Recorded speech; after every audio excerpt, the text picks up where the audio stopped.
Hi all. നമുക്കിന്ന് cake സിക്കിൾസും cake പോപ്സും എങ്ങനെ വളരെ പെട്ടെന്ന് സെറ്റാക്കി എടുക്കാമെന്ന് നോക്കാം. നമുക്ക് പല ടൈമിലും ചോക്ലേറ്റ് കറക്റ്റായിട്ട് കിട്ടാതെയൊക്കെ വരാറുണ്ട്. നമുക്കൊത്തിരി ടൈം അതിനായിട്ട് സെറ്റാക്കി എടുക്കാൻ വേസ്റ്റ് ആകാറുണ്ട്. അപ്പം ഹോം ബേക്കേഴ്സിനൊക്കെ ഒത്തിരി യൂസ്ഫുൾ ആകുമെന്ന് കരുതുന്നു. അപ്പം ഞാൻ ചെയ്യുന്ന രീതി ഇങ്ങനെയാണ്. ഒരു പാത്രത്തിൽ, നമ്മളൊരു പരന്ന പാത്രത്തിൽ വെള്ളമെടുത്ത് അത് ഐസാക്കി വെച്ചിരിക്കും. അപ്പോൾ ചോക്ലേറ്റ് ഡിപ്പ് ചെയ്ത സിക്കിൾസ് ഞാൻ ആ പാത്രത്തിലോട്ട് വെച്ച് പെട്ടെന്ന് തന്നെ, നിങ്ങൾ വീഡിയോ കാണുന്ന പോലെ തന്നെ പെട്ടെന്ന് തന്നെ നമുക്കത് സെറ്റായി കിട്ടും. അതിന് കുറേ നേരം നമുക്കതിനായിട്ട് ചിലവാക്കേണ്ട ആവശ്യമില്ല.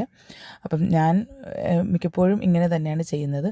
നമുക്ക് അർജൻറ്റ് വർക്കോ വേറുള്ള വർക്കുകളൊക്കെ പെൻഡിങ് ഉണ്ടെങ്കിൽ ഇങ്ങനെ ചെയ്യുന്നതായിരിക്കും കുറച്ചും കൂടി യൂസ്ഫുൾ ആവുന്നത്. അപ്പോൾ ഇതുവരെ നമ്മൾ സിക്കിൾസും പോപ്സും പെട്ടെന്ന് സെറ്റാകാതെ വരുന്ന പല ഹോം ബേക്കേഴ്സും ഉണ്ട്. അപ്പം അവർക്ക് ഇത് വളരെ ഹെൽപ്ഫുള്ളായിരിക്കും. അപ്പം നിങ്ങൾ ഇങ്ങനെയും കൂടി ഒന്ന് ട്രൈ ചെയ്ത് നോക്കൂ. എനിക്ക് ഭയങ്കര സക്സസ് ആയ ഒരു മെത്തേഡാണിത്. അപ്പോൾ നിങ്ങളും കൂടി ട്രൈ ചെയ്തിട്ട് അഭിപ്രായം പറയൂ. അപ്പം അടുത്ത വീഡിയോയിൽ നമുക്ക് കാണാം. Thank you for watching.